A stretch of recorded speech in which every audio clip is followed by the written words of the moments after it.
everyone, welcome back to my YouTube channel, My Classroom with Prema Ma'am. Students, today I'm here with the chapter The Respiratory System. And before I start, I request everyone who is watching this video to like, share and subscribe to my YouTube channel, My Classroom with Prema Ma'am. So without wasting time, get ready with your paper and pen and let's start. So today I'm going to talk about the respiratory organs. तो respiratory organs में क्या क्या आएंगे बच्चों? The organs which are included in respiratory system are the nose, the pharynx, larynx, trachea, bronchi and the lungs. Okay, so these are the few organs that are included in respiratory system. So the very first organ is the nose. We'll talk about nose. The nose, you all know we have a nose and we have two nostrils, right? So the nostrils are separated by the cartilaginous septum. ये जो दो openings है, okay, these are called as nostrils और इनके बीच में जो separate करता है, that is made up of cartilage. It is not bone, okay? It is a cartilage which separate the two nostrils. Now talking about more about the nose, we know there are hairs inside the nostrils. हमारे नाक के अंदर छोटे छोटे hair होते हैं ना. So what is the function of these hair? The main function of these hair is first to warm the air. Okay, जो हवा आ रही है उसको थोड़ा सा heat up करने के लिए, गर्म करने के लिए. Then second to add the moisture. Okay, अभी hair के साथ साथ में हमारा nose एकदम dry नहीं होना चाहिए, right? तो यहाँ पे हेयर तो है ही, साथ में एक स्टिकी मटेरियल भी रिलीज होता है हमारे नोज से, राइट? सो उस स्टिकी मटेरियल की वजह से हमारा जो नोज है, नॉस्ट्रिल्स है, वो क्या हेल्प करता है? हमारे एयर को मॉइस्चर देने में हेल्प करता है. Then third is the to trap the harmful particles. कोई भी डस्ट आ रहा है, कोई भी हार्मफुल पार्टिकल अगर हवा में है, when we are breathing it, तो ये उसको ट्रैप कर लेगा, बालों में वो फंस जाएगा. जो छोटे छोटे हेयर है ना, उनमें वो फॉरेन पार्टिकल पकड़ा जाएगा और हमारे रेस्पिरेटरी ट्रैक में नहीं घुसेगा. तो ये हो गया function about the hair which is present inside the nostrils. Now what is the function of this nose? The nose function is to smell, right? So here are some sensory cells of the smell which is present on the nose. Okay, so हमारे nose के अंदर smell के लिए sensory cells present है, जिसकी वजह से ही हम smell कर पाते हैं. जैसे हमारे tongue में आपको पता ही है taste bud present है, जिसकी वजह से हमें different taste पता चलता है. Same way in nose we have sensory cells of smell.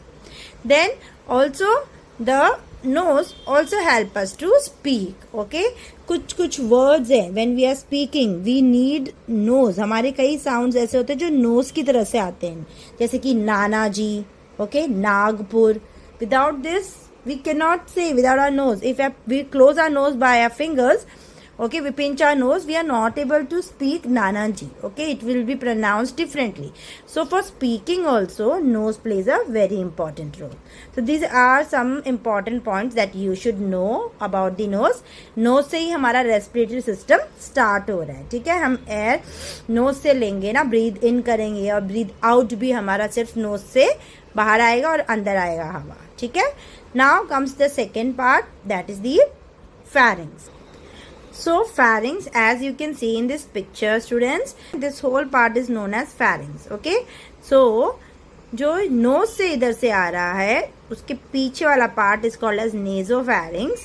जो मुंह की इधर से आ रहा है ग्रीन वाला part, that is called as oropharynx. और इन दोनों के नीचे वाला is hypopharynx. तो ये तीनों ही मिला के आपका pharynx बनाते हैं, ठीक है? तो अभी ये pharynx तो है, तो pharynx में क्या है बेटा, ये किधर situated है? It is situated at the back of your mouth. And remember, it is a common passage for food and air. Later it will open into two tubes. Okay, अभी front में रहेगा हमारा trachea. It is not behind, it is in the front. Okay, so in the front you will see trachea, or behind is the food pipe, that is the esophagus. तो आगे की तरफ हमारा trachea रहेगा, wind pipe, और पीछे की तरफ उसी के जस्ट पीछे ईसोफेगस रहेगा। ओके, ये ऊपर से किधर कनेक्टेड है, फेरिंग्स में कनेक्टेड रहेंगे। Now is a very important point that जो ईसोफेगस है ना स्टूडेंट्स, वो कवर रहता है सॉफ्ट वॉल से। You can see here this is oesophagus. ये जो पीछे वाला पाइप हमने बोला, जो पीछे का पाइप आ रहा है, दैट इज ईसोफेगस, और आगे वाला क्या है, हमारा ट्रकिया है, ओके, विंड पाइप है। तो यहाँ पे हमारा क्या है, फेरिंग्स है। यहाँ से नेजो भी आ रहा है, ओरो भी आ रहा है, और हाइपो, ये तीनों ही हमारे फेरिंग्स को बनाते हैं, राइट। सो ये जो फेरिंग्स हैं ये ओपन हो गया दो में। You can see here clearly it is given, C one is here and one is here. Okay, so दो पाइप में बन गया है, एक हो गया है अपना ट्रकिया और दूसरा वो पैसेज क्या हो गया हमारा ईसोफेगस का, राइट। अभी जब हम सांस ले रहे हैं, when we are breathing in, तो जो एयर है ना बच्चों, वो किधर जा रही है, वो जा रही है हमारे ट्रकिया में। तो ऐसा क्यों होता है कि एयर ट्रकिया में ही जाती है और खाना हमारा ईसोफेगस में ही जाता है? ये दोनों मिक्स भी तो हो सकते हैं ना। So our body has a very beautiful mechanism. First is the oesophagus is covered by a soft wall, ये कवर्ड है, okay, and trachea is covered by epiglottis. तो ये एपिग्लॉटिस बहुत इंपॉर्टेंट प्ले करता है रोल। उसमें क्या है, ये आपको दिख रहा है, ये है एपिग्लॉटिस, ठीक है।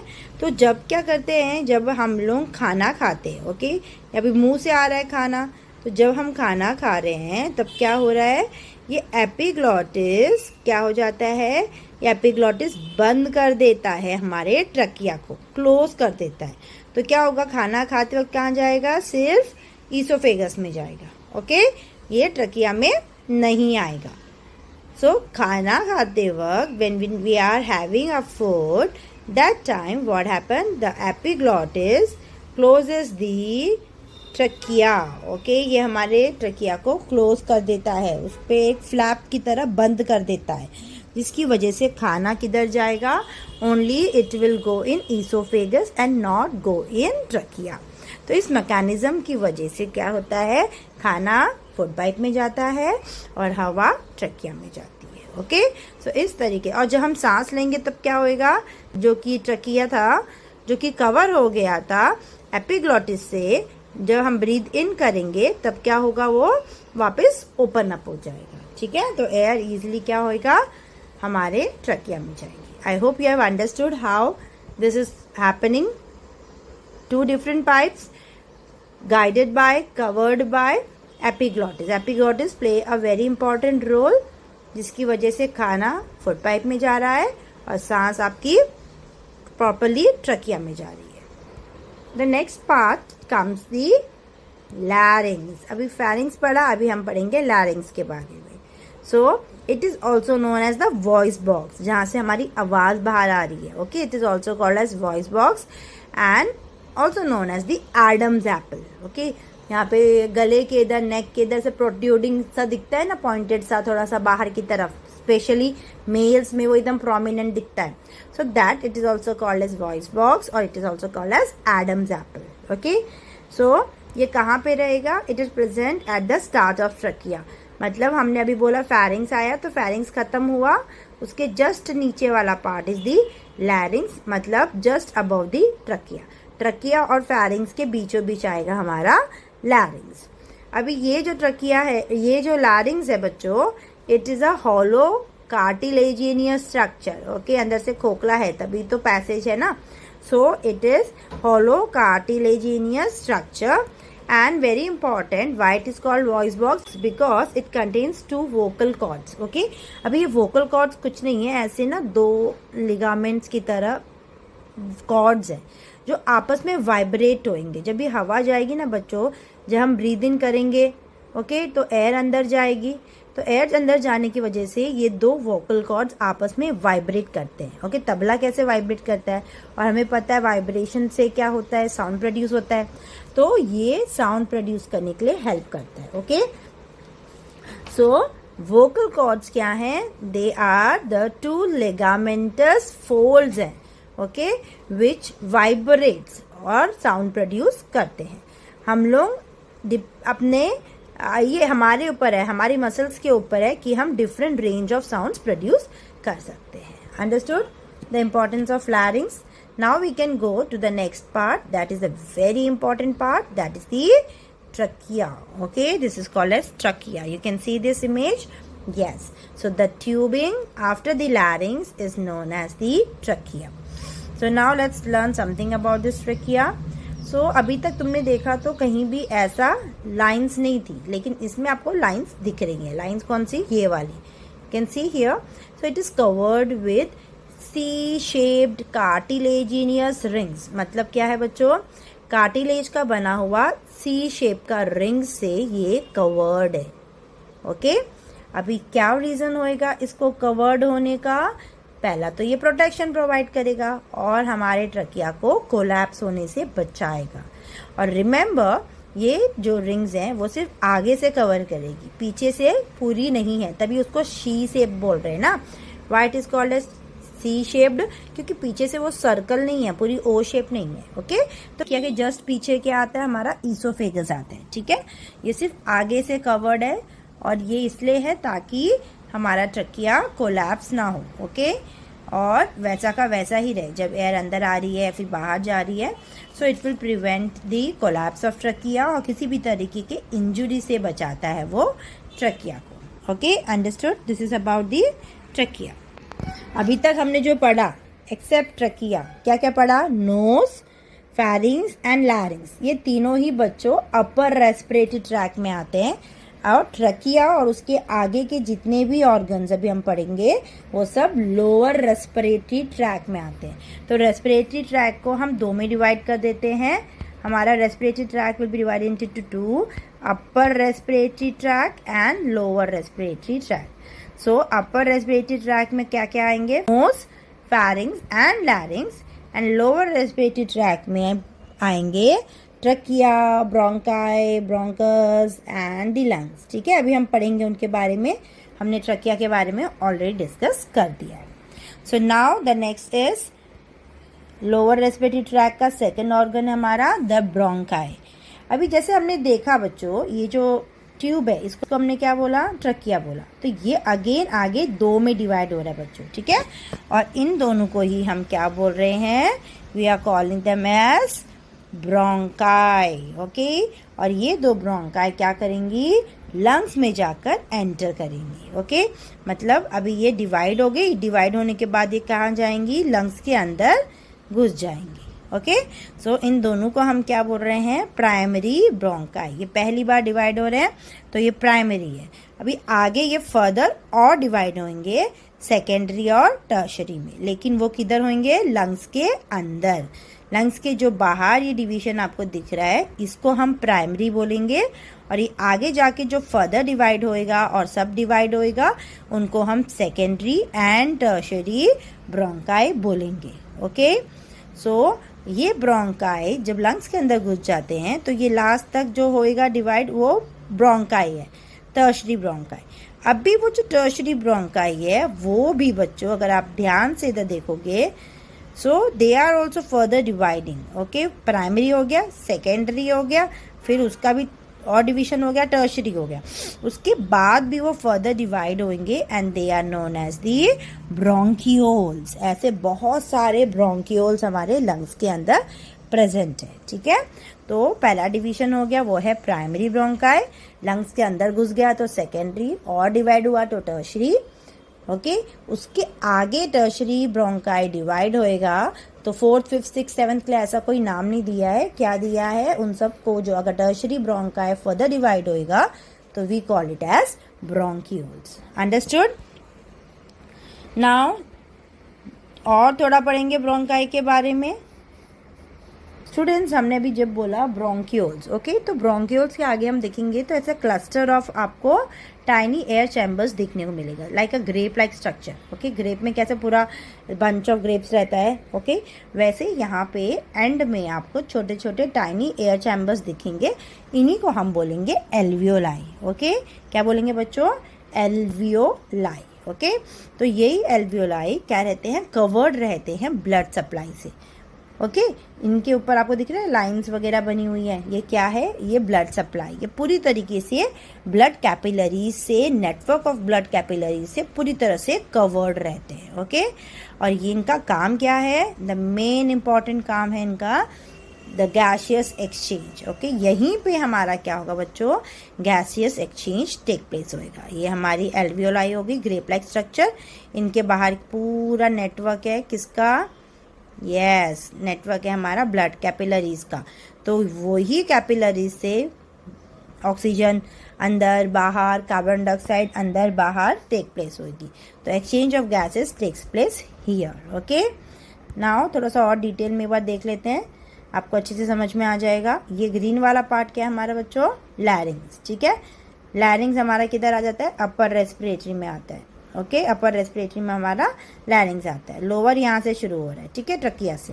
तो दिस पर्पल इज ट्रकिया, ये दो पिंक जो कि लंग्स के बाहर ही डिवाइड होएगा, that is primary bronchi. Lungs के अंदर घुसेगा तो फर्दर डिवाइड होएगा, तो क्या होएगा सेकेंडरी, और फर्दर डिवाइड होएगा तो टर्शरी। ठीक है यहाँ तक समझ में आया। अब ये टर्शरी देखो फर्दर डिवाइड हो रहा है और भी बहुत सारा, तो इनको हमने नाम दे दिया है ब्रोंकियोल्स। ठीक है इतना समझ में आया आपको। ये सब बच्चों कहाँ रहेगा, ये वाला पार्ट लंग्स के अंदर रहेगा, secondary bronchi, tertiary bronchi, bronchioles and the alveoli. Alveoli भी बताया ना अभी आपको मैंने, एल्वियोलाई कहाँ रहेगा, at the end of bronchioles. ठीक है ये ब्रोंकियोल्स हैं, इनके एंड में क्या रहेगा, grep like structure, that is the alveoli. Okay so अभी आप देख रहे हो ये हमारे प्राइमरी ब्रोंकाई अभी लंग्स के अंदर घुस गए, फर्दर डिवाइड हो गए, और ये हमारे एल्वियोलाई। ओके ब्रोंकियोल्स के आगे फर्दर क्या है, alveoli. So now let's talk about this alveoli. Now you can see in this image किस तरीके से पूरी तरह से ब्लड कैपिलरीज से घिरा हुआ है ना, पूरा नेटवर्क है ना यहाँ पे कैपिलरीज का। कैपिलरीज क्या है बच्चों, ये एकदम थिन वेसल्स हैं। ओके आर्टरीज और वेन्स थोड़ी थिक रहती है, लेकिन कैपिलरीज क्या रहती है, एकदम पतली, जो फर्दर डिवाइड होकर एकदम पतली हो जाती है, that is the capillaries. Okay so here you can सी ये कैपिलरीज के आजू बाजू, ये एल्वियोलाई के आजू बाजू पूरी तरह से कैपिलरी है, पूरा नेटवर्क है देखो। ठीक है तो इसी नेटवर्क की वजह से ही बच्चों क्या होगा, हमारा गैसियस एक्सचेंज टेक प्लेस होएगा। Let's see how it is happening. Okay, with the help of flow chart we will understand how this exchange is taking place. So ध्यान से सुनना है, दिस इज वेरी इंपॉर्टेंट बच्चों, very very very important. Okay understand होना चाहिए, अच्छे से समझ में आना चाहिए, क्योंकि एग्जाम में भी आता है और ऐसे भी बहुत इंपॉर्टेंट है। You should know how this exchange is taking place. तो ये इमेज पहले समझेंगे। ये इमेज में मैं क्या दिखाना चाहती हूँ, मैं आपको बता रही हूँ कि दिस इज द एल्वियोलाई, और ये ब्लड कैपिलरीज है जिसमें ब्लड फ्लो कर रहा है। ठीक है समझ में आया। अभी देखो फ्रॉम दी हार्ट, हार्ट से, हमारे हार्ट से कौन सी आर्टरी बाहर आएगी, पल्मनरी आर्टरी। ओके ध्यान से सुनना है, हमारे हार्ट से बाहर निकलती है pulmonary artery. And remember pulmonary artery नाम क्यों दिया है, क्योंकि वो लंग्स के पास जा रही है। ओके ये एल्वियोलाई किधर है, हमारे लंग्स में है ना। सो हार्ट से, हमारे हार्ट से पल्मनरी आर्टरी बाहर आई, और क्या लेके आए अपने साथ बच्चों, वो अपने साथ लेके आई है carbon dioxide rich blood. Okay ऐसा ब्लड जिसमें कार्बन डाइऑक्साइड की मात्रा ज़्यादा है। अभी आप बोलोगे मिस आर्टरी में कैसे CO2 रिच ब्लड है, because pulmonary artery is the only artery which carry carbon dioxide rich blood. Okay deoxygenated blood carry करने वाली जो आर्टरी है, the only artery which will carry deoxygenated blood is the pulmonary artery. Okay उसके अलावा बाकी सब arteries क्या carry करती बच्चों, oxygenated blood. Okay so pulmonary artery क्या करती है, डीऑक्सीजनेटेड ब्लड कैरी कर रही है। तो इसने डीऑक्सीजनेटेड ब्लड अपने साथ में कैरी किया, और कहाँ पे लेके आ गई, लंग्स के पास। ठीक है लंग्स के पास लेके आने के बाद क्या किया उसने, CO2 is given out for exchange. Okay CO2 is given out for exchange. You can see carbon dioxide diffuses into alveoli, अंदर घुस जा रहा है। ओके यहाँ से डिफ्यूज़ हो जा रहा है। ये ब्लड जिसमें कार्बन डाइऑक्साइड की मात्रा ज़्यादा थी वो कैपिलरीज के थ्रू एल्वियोलाई के अंदर एंटर कर रहा है। कार्बन डाइऑक्साइड डिफ्यूज़ हो जा रहा है एल्वियोलाई में, और क्या होएगा फिर बाहर निकल जाएगा ना, एल्वियोलाई से फिर ऊपर आएगा और लंग्स नोज से बाहर निकल जाएगा। ठीक है, तो कार्बन डाइऑक्साइड रिच एयर बाहर निकल जाएगी। सिर्फ एयर ही जा रही है बाहर, ना ब्लड नहीं आ रहा है। ओनली जो एयर थी उस ब्लड में वो एयर डिफ्यूज हो जा रही है, कार्बन डाइऑक्साइड अंदर घुस जा रही है एल्वियोलाई के, डिफ्यूजन टेक प्लेस हो रहा है। और यहाँ पे एक और चीज़ होएगी, as I told it is an exchange. तो जब कार्बन डाइऑक्साइड डिफ्यूज हो रहे हैं, बाहर निकल रहे हैं, एल्वियोलाई की तरफ जा रहे हैं, तो ऑक्सीजन इसके अंदर जा रही है। वो ब्लड में क्या जा रही है अभी बच्चों, oxygen. That oxygen will diffuses into the RBC, इसलिए हम बोलते हैं गैसियस एक्सचेंज। तो कार्बन डाइऑक्साइड ब्लड से निकल के चले जाती है एल्वियोलाई में, और एल्वियोलाई में जो ऑक्सीजन है वो घुस जाती है हमारे ब्लड के अंदर। ठीक है, तो हमारा ब्लड में अभी क्या घुस गई, ऑक्सीजन एंटर कर दी। ओके, अभी ये ऑक्सीजनेटेड ब्लड पल्मोनरी वेन से जाएगा। Okay, now again the same question comes, veins हैं तो ऑक्सीजनेटेड ब्लड कैसे लेके जा रही है, because pulmonary vein is the only when which will carry the oxygenated blood. Again pulmonary is used because it is coming out from the lungs. जहाँ भी lungs involved है हम pulmonary का यूज़ करते हैं। ओके, pulmonary word का use होता है। So pulmonary veins क्या कैरी कर रही हैं अपने साथ, oxygenated blood। अभी वो किन के पास लेके जाएगी इस oxygenated blood को, हार्ट के पास। हार्ट के पास क्यों लेके जा रही है, बिकॉज हार्ट ही वो ऑर्गन है जो कि पंप करेगा और पूरी बॉडी को ये oxygenated blood, oxygen rich blood पूरी बॉडी तक पहुंचाएगा। ठीक है, तो पल्मोनरी वेन्स चुपचाप इस ऑक्सीजनेटेड ब्लड को हार्ट के पास लेके चली जाती हैं, और हार्ट जो कि एक ऐसा ऑर्गन है जो कि पंपिंग अपने में कैपेबिलिटी रखता है, तो it will pump the oxygenated blood and transfer it to the whole part of the body. So I hope you have understood how this exchange is taking place. This is very important. Now we'll talk about the ciliated epithelium. Students, जो ciliated epithelium है वो हमारे respiratory passage में present है. Okay? Inner lining में अगर हम देखेंगे तो entire inner lining of the larynx, trachea, bronchi and bronchioles, इन सब के अंदर लाइनिंग में सीलिएटेड एपिथेलियम प्रेजेंट है. Okay, and this ciliated epithelium is constantly in motion. Okay, तो ये इनका काम क्या है बच्चों, ये कॉन्स्टेंटली मूव कर रहे हैं.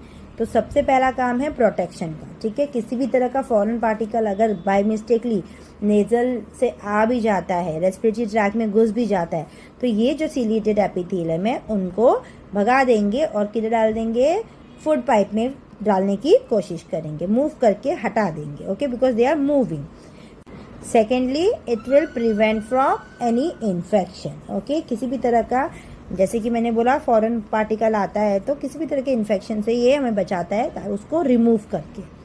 Then also it helps in propelling mucus. Okay, mucus produce करने के लिए ये कंटिन्यूसली हेल्प करता है, जिससे हमारा रेस्पिरेटरी ट्रैक पूरा ड्राई नहीं होता है.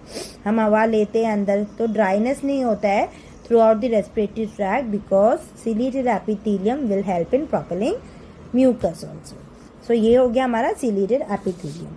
Now comes the very important part of the respiratory system, that is the lungs. Okay, so ये lungs हो गए हमारे बच्चों.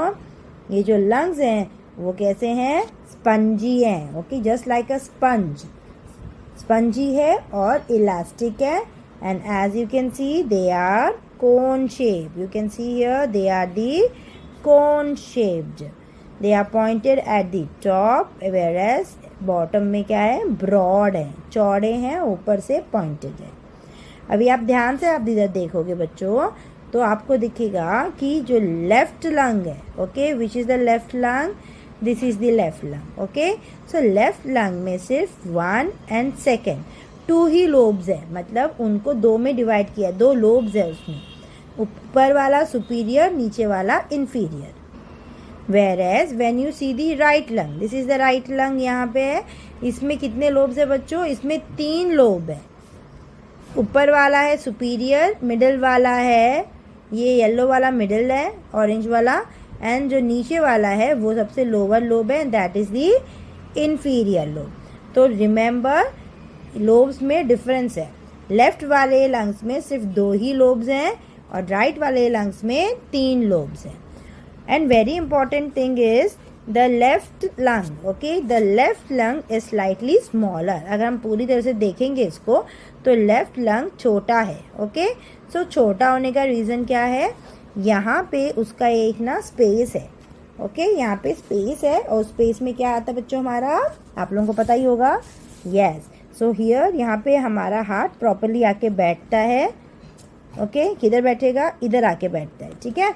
सेंटर में रहता है हमारा heart but slightly tilted towards the left. तो उसको जगह देने के लिए हमारी बॉडी में तो जो लेफ्ट लंग है वो slightly smaller than the right lung to accommodate the heart in between. So this was all about the lungs. अभी लंग्स के बाहर अगर हम देखेंगे बच्चों तो there is a covering, okay. So lungs ऐसे ही नहीं है, they are covered. It is very important organ, so it is covered.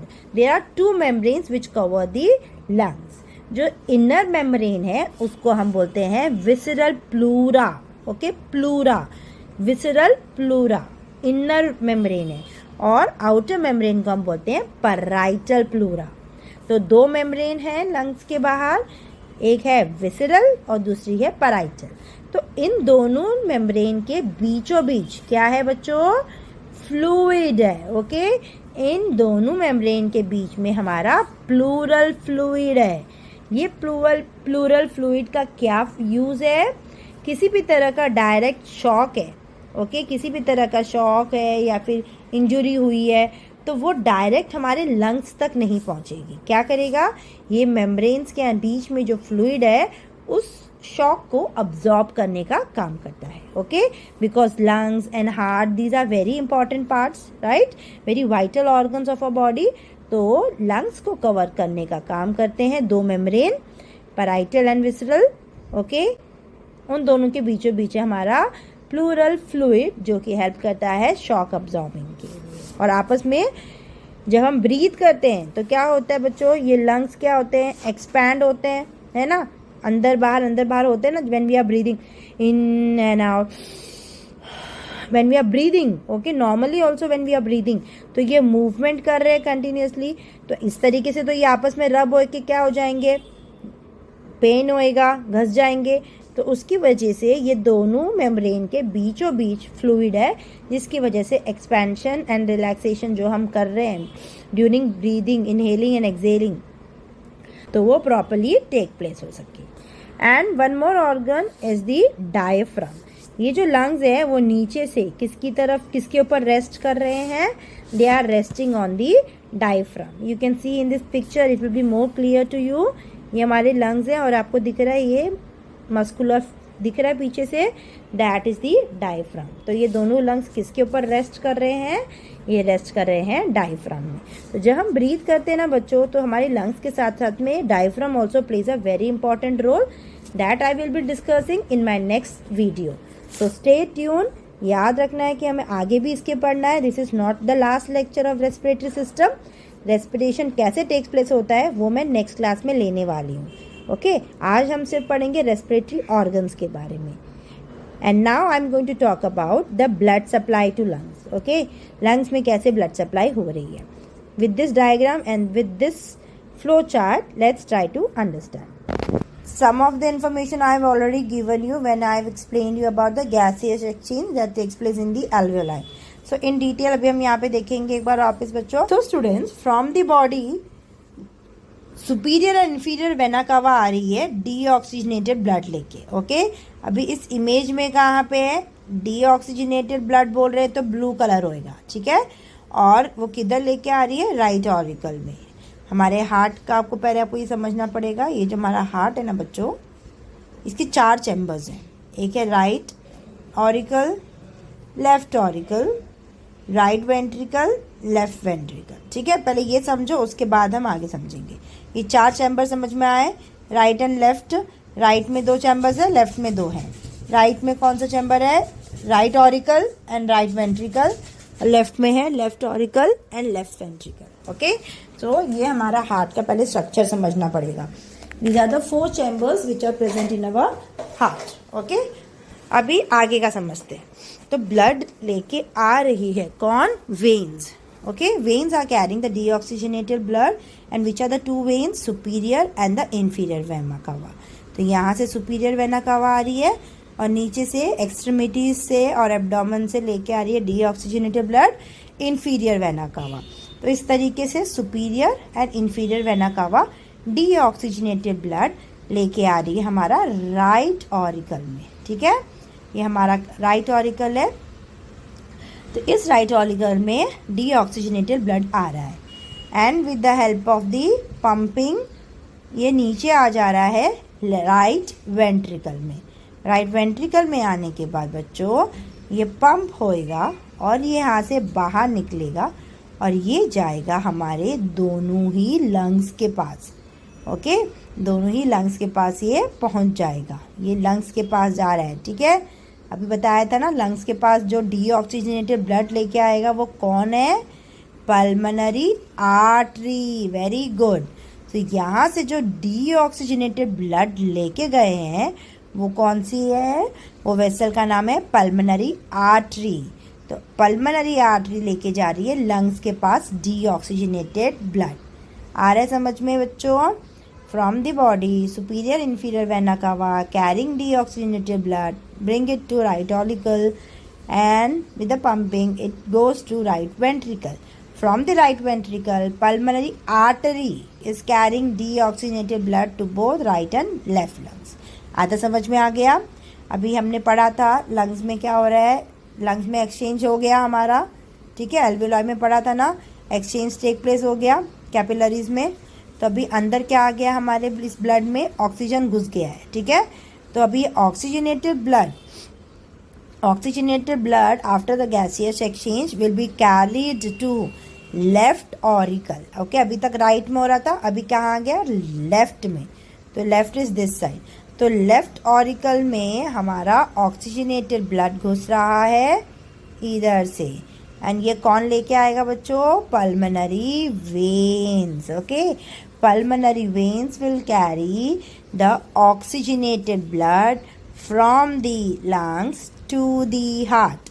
Left auricle pumping से नीचे जाएगा, left ventricle, then ये हमारी बड़ी सी आर्टरी है जिसका नाम है aorta. ओके, तो ये aorta के through this will go to the whole body. This is the aorta. Okay, so left ventricle से निकलती है हमारी बड़ी सी आर्टरी जिसका नाम है aorta और ये डिवाइड होगी आगे। ठीक है, हेड और अपर एक्सट्रीमिटी में जाएगी, फिर नीचे भी डिवाइड होगी, लोअर एक्सट्रीमिटीज़ में जाएगी। तो पूरी तरीके से हमारी बॉडी में ऑक्सीजनेटेड ब्लड पहुंच जाएगा। This is very important. I hope I have made you understand in a very simple language how the circulation is taking place. Okay, कैसे ये ब्लड पूरी बॉडी तक पहुंच रहा है ऑक्सीजनेटेड ब्लड, कैसे डीऑक्सीजनेटेड ब्लड हार्ट तक पहुंच रहा है, लंग्स तक पहुंच रहा है। ओके, कैसे गैसियस एक्सचेंज टेक प्लेस हो रहा है। सो इस सर्कुलेशन को बच्चों हम बोलते हैं systemic circulation. This circulation is known as systemic circulation and the other is the pulmonary circulation, जो कि हमने ऑलरेडी पढ़ा है. क्या राइट वेंट्रिकल से आ रही है, ये हमारा हार्ट था, ठीक है. तो राइट वेंट्रिकल किधर है, इधर ना. सो राइट वेंट्रिकल से कौन लेके आ रहा है, पल्मोनरी आर्टरीज लेके आ रही हैं किधर, कौन सा ब्लड, डीऑक्सीजनेटेड ब्लड. तो ये हमारी पल्मोनरी आर्टरी आ गई. I will use blue pen, wait. Deoxygenated blood के लिए ब्लू कलर यूज करेंगे. ओके, तो राइट वेंट्रिकल से आ रही है पल्मोनरी आर्टरी, लंग्स में जा रही है, एक्सचेंज टेक प्लेस हो रहा है, और पल्मोनरी वेन्स लेके आ रही है हमारी हार्ट के पास ऑक्सीजनेटेड ब्लड. ओके, समझ में आया. तो पल्मोनरी कैपिलरीज है and this next is the pulmonary venules, that means veins आ रही है, बन रही हैं, और ये लेके आ रही है हमारे पास oxygenated blood to the heart.